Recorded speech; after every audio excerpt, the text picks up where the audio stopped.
mettrai pas les deux lois sur le même plan. Tant sur le contenu de pénibilité, je suis assez d'accord avec vous. D'ailleurs, je trouve assez remarquable qu'il lance une mission de simplification d'une mesure qui n'a même pas encore été mise en œuvre.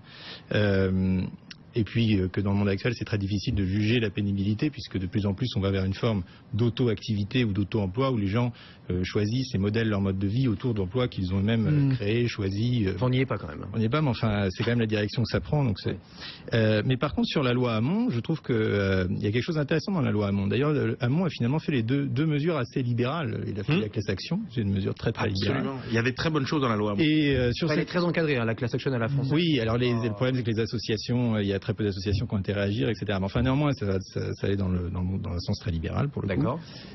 Et puis, sur la reprise des entreprises, alors je connais pas très bien le sujet, je comprends les problèmes de confidentialité que ça pose pour les entreprises, puisque évidemment, les salariés vont le savoir en avance, donc il va y avoir des fuites, donc ça va mettre l'entreprise dans une situation difficile, etc. Néanmoins, sur la vision, puisqu'on parle de vision et sur le fond, l'idée que de faciliter le fait que des salariés puissent, c'est le rêve du libéral, s'auto-organiser en un sens pour reprendre en main leur entreprise s'ils le souhaitent, s'ils le peuvent, n'est pas quelque chose que je trouve absurde. Non mais moi je trouve pas absurde.